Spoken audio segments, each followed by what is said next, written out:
How's it going? Trey Clark here. Got a ball. It's a spinning ball. And I want to talk about something here that I've talked to some pilots. I've never gotten to the end of the rabbit hole with this. And it has to do with why planes don't have to adjust because of the curvature of the Earth. The answer is always the Earth is just so big and instruments, catch up to it. It adjusts. But the answer is always no. No, they actually have to have a backup gyroscope to match the one that's up front. The gyroscope, if you don't know much about gyroscopes, I didn't either. Gyroscopes stay stationary in space. Gravity has nothing to do with it.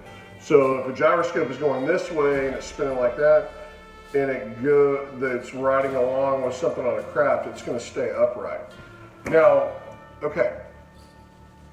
So a plane, the reason a plane doesn't have to adjust is because it's an enclosed system. Now, why they don't call that a firmament, I don't know. If you get up about 60 miles plus, 60 to 100 miles, they call that the Kármán line. The Kármán line is where space starts. Now, what is space?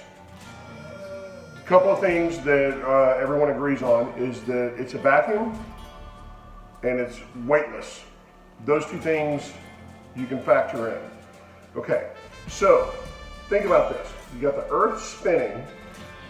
Let's call this the equator here. Spinning at 1,000 miles an hour. A plane takes off and flies North America, call it like that. They fly from the equator to North America. They don't have to adjust with speed. They can even do it the other way.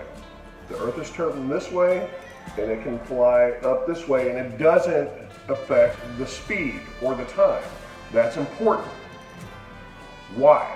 Well, the first thing they will say is that the environment moves with the Earth. Okay, so fair enough. At what point does it stop? Apparently it's the Kármán line.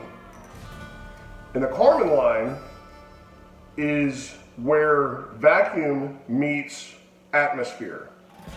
And if you know anything about laws of thermodynamics, atmosphere, high pressure can't exist next to low pressure without a barrier. That simple. Do your own research on that. I'm not going to take you back to 8th grade. So that's where the Kármán line is. Yet they tell us there is no barrier. Okay?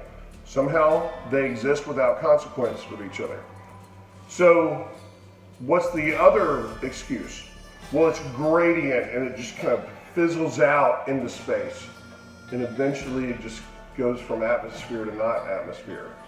Well, that doesn't really work. Because if that's the case, that means that you are more and more affected the farther you get away from here. If it's gradient, then so is the speed and your ability to maneuver above that speed. The higher you get, the faster this spins, right? So it's either gradient or it's not. You can't have it both ways. At some point, you get to where the Earth, okay, if there's an enclosed system with no firmament, for some reason, that's just a dirty word. At some point, you get to where you are no longer beholden to what's going on here on Earth. So there should be an intense shift in speed. So in other words, what you should be able to do is fly up to 60, 80 miles high, and then just wait for the Earth to come back and come back down to you. I know this seems kind of weird, but there has to be that moment where either you are in the Earth's atmosphere or you're no longer in the Earth's atmosphere. Where is that? They call it the Kármán line, roughly 60 miles up. That's the guess. So what happens there?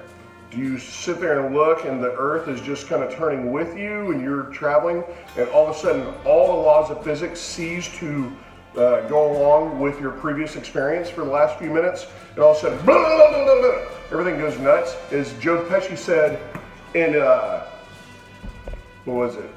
My Cousin Vinny, do the laws of physics cease to exist and the grits on your plate or something like that, that's what they're suggesting happens. That suddenly we get to this mile marker above, and suddenly things don't work like they used to. You become weightless. What happens to the foot before and the foot after you become weightless?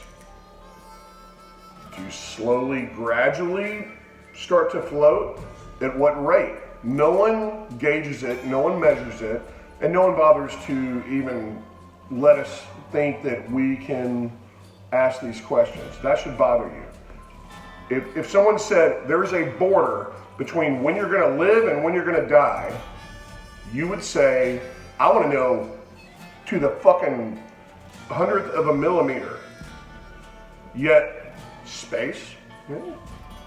I don't know. You just go up. You don't really go up, you aren't. And then you just start floating at some point, and then it's called space. And we believe it, and we pay them all kinds of money. Cheers, guys. Ask questions, man. Dial in. Even if I'm wrong. Fuck me. I'm an idiot. But it's worth asking the questions. It's fun once you do it. The main thing is don't get afraid to be wrong. That's the joy of this whole thing. Once you release the idea that everything's going to fall apart if I get an idea and I'm wrong, once you release that, you're in the game, man. Come on in. The water's fine. Cheers, guys.